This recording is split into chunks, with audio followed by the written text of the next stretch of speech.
ने इसको बनाने के लिए आगे आया था और टाटा ग्रुप फाइनली बना के लाया अपना क्विक रिएक्शन फाइटिंग व्हीकल। ये इतना भारी भरकम, इतना बड़ा है, 21 फीट इसकी लंबाई है, 8 फीट इसकी चौड़ाई है इस बख्तर-1 गाड़ी की। ये 14 टन वजनी है, एक समझिए तोप के वजन का है, 14 टन, और 2 टन का पेलोड लेके जा सकता है। यानी अपने साथ ये बहुत ज़्यादा मात्रा में मतलब पेलोड हथियार को भी साथ में ट्रांसफर कर सकता है। इसमें भारी भरकम इंजन लगाया गया है, 240 HP का इंजन लगाया गया है, 6 गियर के साथ है।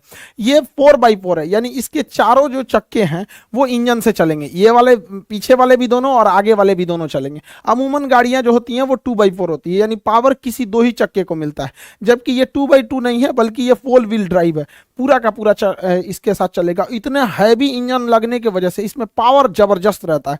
और इसका ग्राउंड क्लियरेंस देखेंगे जमीन से ऊंचाई तो 315 mm है, जिस वजह से ये किसी भी उबड़ खाबड़ एरिया में इजीली जा सकता है और 4x4 होने की वजह से कहीं नहीं फंसेगा। अगला चक्का फंसेगा तो पिछला खींच लेगा, बालू में कहीं पे भी नहीं धंसने वाला है।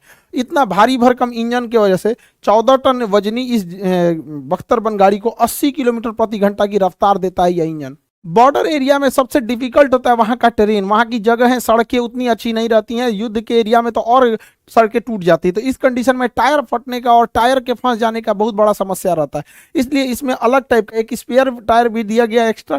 साथ में जो इसमें टायर की टेक्नोलॉजी यूज की गई है, रन फ्लैट टायर यूज किया गया है। रन फ्लैट टायर की खासियत ये होती है कि अगर ये पंचर नहीं हो, मतलब पंचर भी हो गया तो कोई दिक्कत नहीं है, इसका जो साइड वॉल होता है बहुत हार्ड बनाया जाता है, जिस वजह से ये पचकता नहीं है और ये पंचर होने के बावजूद भी ये आगे बढ़ते रह सकता है। तो ये उसकी सबसे बड़ी खासियत है। साथ में इसे माइन प्रूफ बनाया गया, दुश्मन के एरिया में एंटी टैंक या माइंस लगा दिए जाते हैं जिस पर अगर वाहनें चढ़ती हैं तो ब्लास्ट कर जाती हैं। तो ये माइन प्रूफ बनाया गया है, इसके नीचे किसी भी एक्सप्लोसिव का असर नहीं पड़ेगा। ब्लास्ट प्रूफ बनाया गया है, आईडी वगैरह ब्लास्ट कर देते हैं, कभी देखते होंगे नक्सल वगैरह रास्ते में गाड़ी उड़ा देते हैं, पुलवामा में जिस तरह का अटैक हुआ था उस तरह के लिए इसको ब्लास्ट होगा तो कोई फर्क ही नहीं पड़ेगा।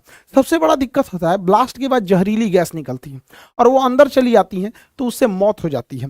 तो उसके लिए आपको 24 घंटा ये मास्क पहन के बैठना पड़ेगा, इसकी ज़रूरत नहीं है उसमें। इसे इस तरह से बनाया गया है कि इसके अंदर जहरीली गैस नहीं जा सकती है, यहाँ फिल्टर लगाया गया है, जहरीली गैस को जितने भी हानिकारक होते हैं उसे फिल्टर करके ही अंदर भेजता है, इसलिए इसे किसी भी तरह का कोई दिक्कत नहीं है। इसे बुलेट प्रूफ बनाया गया है। 90 डिग्री पे जब गोली आती है एकदम सीधा 90 डिग्री पे तो बहुत घातक होती है, तो अगर 90 डिग्री के एंगल पर और महज 10 मीटर से भी अगर इस पे गोली चलाया जाएगा तो इसका मटेरियल इतना हार्ड है कि इस पर कोई फर्क नहीं पड़ेगा।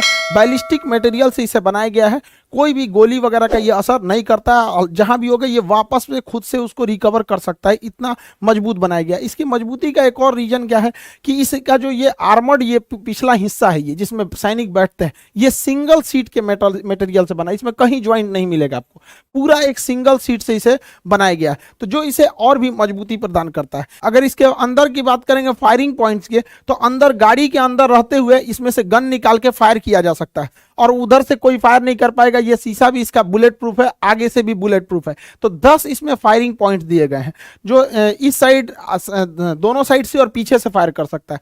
साथ में ऊपर में एक मशीन गन के लिए जगह दिया गया है और उसे कवर प्रोटेक्शन दिया गया है। 360 डिग्री पे ये घूम सकता है ऊपर से, साथ में इसके कवर रहेगा और इजीली किसी भी एरिया में ये आराम से जाके वहां पे डोमिनेट कर सकता है। इसके अंदर 14 ट्रूप्स के रखने की जगह दी गई है, 14 ट्रूप्स इसके अंदर रहेंगे और उतरने के लिए पीछे से खुलेगा, ये दरवाजा इसका पीछे से खुलता है। पीछे से खुलने से फायदा ये होता है तेजी से सैनिक वहां से उतर सकते हैं और साथ में अगर कोई चीज पीछे से खुलती है तो गाड़ियों को, 2 गाड़ियों को लाइन से लगा के एक अच्छा खासा कवर बनाया जा सकता है। तो कवरिंग फायर में भी अगर गाड़ी आगे रख दिया जाए और पीछे से कवर फायर करते हुए भी हमारी सेना आगे मूव कर सकती है। इसमें सैटेलाइट कम्युनिकेशन को भी ऐड किया गया है, एंटीना सैटेलाइट कम्युनिकेशन, ताकि किसी भी दुर्गम एरिया में जाएगा तो वहां नेटवर्क की बहुत बड़ी समस्या आती है, अगर कोई इमरजेंसी आता है तो वहां पे सैटेलाइट कम्युनिकेशन ये इजीली वहां पर कर सकता है। इसके अंदर थर्मल कैमरा दिया गया है, यहाँ पे आगे थर्मल कैमरा दिया गया। थर्मल कैमरा आदमी को नहीं देखता है, वो टेम्परेचर देखता है। जो भी इंसान जिंदा रहता है उसके बॉडी का टेम्परेचर 37 डिग्री सेल्सियस, ये 37 डिग्री उसके आसपास के टेम्परेचर को ये इजीली पकड़ लेगा। तो अगर कोई झाड़ियों के पीछे छुपा है या कोई चादर ओढ़ लिया है, इसको कोई मतलब नहीं बनता है कि आप चादर ओढ़े हैं कि झाड़ी के पीछे छुपे हैं कि पेड़ पे छुपे हैं, ये तो देखता ही नहीं है इंसान को, ये तो टेम्परेचर बताता है। जहां टेम्परेचर रहेगा वहां पे ये व्हाइट कलर का कर देगा। अब देखिए भाई लग रहा है इसको कि झाड़ी के पीछे छुपा है तो बहुत सेफ है, बकलोलवा को नहीं, सबको देखिए जंगल में भाग रहा है सब। जैसे नक्सलाइट वगैरह कश्मीर में घुस घुसपैठ जंगल में भाग जाते हैं, इसको लग रहा है पेड़ के पीछे छुपे हैं तो हमको कोई नहीं देखेगा। थर्मल कैमरा है, तो इसमें थर्मल कैमरा जो है काफ़ी हेल्प करेगा। साथ में अंधेरे में रात के समय नाइट विजन इसमें फैसिलिटीज दी गई है, ये इजीली नाइट विजन में देख सकता है अंधेरे में कौन कहाँ पर है और वहाँ पर जाके ये अपने फायरिंग पॉइंट से उस पर हमला कर सकता है। इसकी प्रोडक्शन भी चालू कर दिया गया है, टाटा ने इसका बहुत बड़े पैमाने पर प्रोडक्शन भी कर रहा है पुणे की फैक्ट्री से। ये बहुत ज़्यादा ज़रूरी था हमारे हर तरह की सेनाओं के लिए। साथ में टाटा ने इसका प्रोडक्शन करके और गलवान घाटी में पहुंचा भी दिया, जहां पर चाइना वाले अपना वो गाड़ी लेके आए थे सब, वहां टाटा ने पहुंचा दिया इसको। इसकी बहुत ज़्यादा ज़रूरत थी। देखिएगा हमारे नक्सल क्षेत्र में वहां पे जो सैनिक जाते हैं, या पुलवामा में देखिए ऐसे ट्रक से जा रहे थे लोग, ब्लास्ट करके उड़ा दिया गया, चारों ओर से घेर के अचानक हमला कर देते हैं, उसे अम्बुश कहा जाता है टेक्निकल भाषा में। तो अम्बुश में तो एकदम खतरनाक काम आएगा, चारों ओर से घेरो ससुरा, इसको कोई फर्क नहीं पड़ता, बम बारूद कुछ भी मारते रहो, अंदर से इसमें बैठे हैं सब इनके अब्बा लोग, मार के उड़ा देगा सब यहाँ पर। तो ये नक्सल के लिए, काउंटर टेररिज्म के लिए, या फिर बॉर्डर पे फॉरवर्ड पोस्ट के लिए ये बहुत ज़्यादा जरूरी था। टाटा ने बहुत बेहतरीन काम किया है और साथ में टाटा ने अब इसका एक्सपोर्ट भी चालू कर दिया।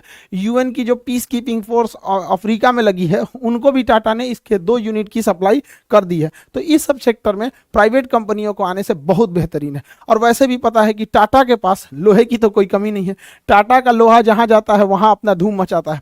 वैसे टाटा की तो नॉर्मल गाड़ी भी इन गधों के वाली गाड़ी से तो तगड़ा ही रहती है, हालांकि अब इनके लिए बुरा दिन चालू हो गया है। तो